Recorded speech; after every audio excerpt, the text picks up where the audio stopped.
संजय गांधी निराधार अनुदान योजनेचा सर्व लाभ घेणाऱ्या लाभार्थ्यांसाठी एक मोठी अपडेट असणार आहे. हे अपडेट पाहणे खूपच गरजेचे ठरणार आहे. कारण की बघा, ठरलेल्या तारखेला हप्ता येणार होता, पण अचानक सगळं काही थांबलं. आता बघा, 28 तारीख गेली, 29-30 तारीख गेली, पण तरीही इथं रिकामच राहिलं आणि आमच्या खात्यामध्ये पैसे जमा झाले नाही.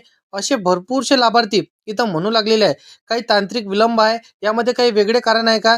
हा निर्णय थांबलेला फायदा इथं ज्या तारखेला येणार होता, परंतु आमच्या खात्यामध्ये पैसे आले कोणत्या कारणास्तव नाही, हे लाभार्थ्यांच्या मनामध्ये अजूनही प्रश्न पडलेला आहे. या प्रश्नाचं उत्तर तुम्हाला मिळणार आहे, कारण की तुम्हाला माहिती आहे, आपल्या राज्याचे उपमुख्यमंत्री अजितदादा पवार यांचे निधन झाले. आता बघा, जानेवारी महिन्याचा हप्ता वाटपाची माहिती इथं आपल्या आधी एक अतिशय दुःखद बातमी इथं म्हणावं लागणार आहे. तेच म्हणजे आपल्या महाराष्ट्राचे उपमुख्यमंत्री अजितदादा पवार हे महाराष्ट्रातून आता संपून गेलेले आहे.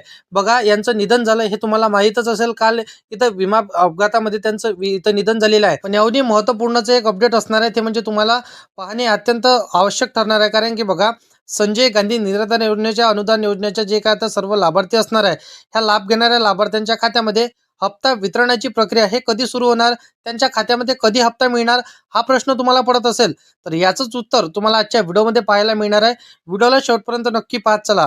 उपमुख्यमंत्र्याचे निधन झाल्यामुळे याची तारीख आता समोर इथं ढकलण्यात आलेली आहे. परंतु ती तारीख कोणती असणार आहे, की ज्या तारखेला आपल्या खात्यामध्ये पैसे मिळणार आहे, हेच तारीख तुम्हाला आजच्या व्हिडिओमध्ये पाहून घ्यायची आहे. कारण की बघा, आता हप्त्याची तारीख सरकारने चेंज केलेली आहे, म्हणजे बदलवलेली आहे. या तारखेला तुम्हाला आता पैसे मिळणार. आधी जे तारीख ठरली होती त्या तारखेला तुमच्या खात्यामध्ये पैसे जमा होणार नाही. हे नक्की तुम्हाला तुमच्या माइंडमध्ये सेट करून ठेवायचं. कारण की बघा, इथं भरपूरसं इतिहास इथं कायमस्वरूपी आता बदललेला आहे. कारण की अजितदादांचे निधन झाले आणि भरपूरसं दुःखद इथं जसं की सर्वांवरती पडलेलं आहे. कारण की बघा, प्रत्यक्षात इथं मुख्यमंत्री असो, उपमुख्यमंत्री असो, तर यांच्यामध्ये भरपूरशी इथं आता चर्चा सुरू राहिलेली आहे, की आता बघा भरपूरसा ताणतणाव त्यांच्या डोक्यावरती आलेला आहे. तर या कारणास्तमुळे आता बघा, हे तारीख समोर ढकलण्यात आलेली आहे. परंतु ही तारीख काय असणार आहे, हेच तारीख आपल्याला आजच्या व्हिडिओमध्ये पाहायचं आहे. कारण की बघा, अनेक लाभार्थ्यांना 28 तारखेला, 29 तारखेला, इथं जसं की 30 तारीख सुद्धा निघून गेली, परंतु आमच्या खात्यामध्ये पैसे जमा झाले नव्हते. संजय गांधी निराधार अनुदान योजना असो, श्रावणबाळ योजना असो, दिव्यांग बांधवांची योजना असो, विधवा महिलांची योजना असो, वृद्धपकाळ योजनेची महिला ज्या काय आता बांधव असणार आहे, त्यांच्यासाठी इथं मोठी इथं अपडेट असणार आहे. हे अपडेट पाहणे खूपच गरजेचे ठरणार आहे. कारण की बघा, संजय गांधी निराधार योजनेच्या लाभार्थ्यांसाठी इथं खात्यात पैसे जमा झाले नाही. हे लक्षात घ्या, की आता हे रद्द झालेले का, कोणत्या तारखेला आमच्या खात्यामध्ये पैसे मिळणार, हे बार प्रश्न भरपूरसे लाभार्थी विचारू लागलेले आहे. शासकीय जसं की दुःखद घटना इथं तुम्हाला माहितीच आहे, की अजितदादाचे निधन झाले तेव्हापासून लाडक्या बहिणींच्या खात्यामध्ये देखील आता पैशाचं वितरण करण्याला इथं विलंब होणार आहे. कारण की बघा, भरपूरशा दिवसांपासनं हे जसं की प्रक्रिया सुरू होती, परंतु त्यामधनं अजितदादाचे निधन झाले. हे जसं की महाराष्ट्राला मोठा धक्का बसला आणि सरकारला देखील मोठा धक्का बसला. शासनामध्ये मोठे इथं ताणतणावाचं वातावरण हे निर्माण झालेलं आहे. तर त्यामध्ये आता हप्ता वितरणाची प्रक्रिया हे पुढे ढकलवण्यात आलेली आहे. परंतु कोणत्या तारखेला आपल्या खात्यामध्ये पैसे मिळणार हे पाहणे हे गरजेपूर्वक तुमच्यासाठी ठरणार आहे. परंतु संपूर्ण डिटेलमध्ये माहिती तुम्हाला सांगतो, टेन्शन घेऊ नका. आपल्या चॅनलवरती तुम्ही जर का पहिल्यांदा आला असाल तर चॅनलला सबस्क्राईब करून साईडला दिलेल्या बेल नोटिफिकेशनला नक्की प्रेस करून ठेवा, जेणेकरून अशीच महत्त्वपूर्ण व्हिडिओची नोटिफिकेशन डेली तुम्हाला भेटत राहतील.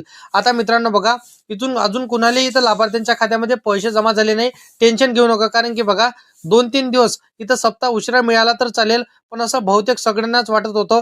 परंतु अजितदादांच्या इथं मृत्यूनंतर इथं महाराष्ट्रात मोठा ताणतणावाचं वातावरण इथं निर्माण झालेलं आपल्याला पाहायला मिळत आहे. राजकीय नुकसानीची गोष्ट नाही, तर भावनिक इथं धक्का सुद्धा आहे. कारण की संपूर्ण महाराष्ट्रावर दुःखाचा डोंगर कोसळला.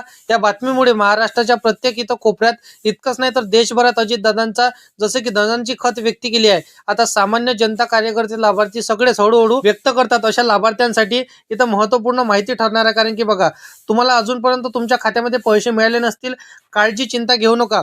कारण की बघा, तुम्हाला आता पैसे कधी मिळणार, कारण की बघा, सरकारवरती मोठा ताणतणाव निर्माण झाला. तर तुम्हाला पैसे वितरणाची आता तारीख सांगतो. बघा मित्रांनो, तुम्हाला आता 10 फेब्रुवारी म्हणजे 10 फेब्रुवारी 2026 पासून तुम्हाला हे वितरण सुरू होणार आहे. कारण की बघा, संजय गांधी निराधार योजना असो, श्रावणबाळ योजना असो, दिव्यांग बांधवांची योजना असो, विधवा महिलांची योजना असो, वृद्धपकाळ योजना असो, या सर्व निराधारांना आता 10 फेब्रुवारीच्या नंतरच तुमच्या खात्यामध्ये पैशाचं वितरण होणार. कारण की बघा, अजितदादाचे निधन झाले तर त्यापासून भरपूरशा जसं की त्यावरती सीबीआय बसलेला आहे की कोणत्या कारणास्तव त्यांचं निधन झालं, कोणत्या कारणास्तव विमानच्या इथं जसं की अपघात झाला, मोठमोठे इथं जसे की त्यांची आता तपासणी सुरू आहे. या वातावरणामध्ये मोठा ताणतणाव सरकारवरती, मुख्यमंत्र्यांवरती इथं आलेला आहे. तर यामध्ये आता लाडकी बहीण योजना असो किंवा जे काय आता पेन्शन योजना असो, यांचे सर्वांचे वाटप सरकारने थांबवलेले आहे. तर तुमच्या खात्यामध्ये पैसे येणार, परंतु थोडा उशिरा येणार. टेन्शन, काळजी, चिंता करण्याची आवश्यकता पडू देऊ नका. बाकी अशा पद्धतीची माहिती आहे. असेच कामाचे व्हिडिओ जर का सर्वात अगोदर तुम्हाला पाहिजे असेल तर या चॅनलला सबस्क्राईब करून साईडला दिलेल्या बेल नोटिफिकेशनला नक्की प्रेस करून ठेवा. तर मित्रांनो, चला भेटूया नेक्स्ट व्हिडिओमध्ये.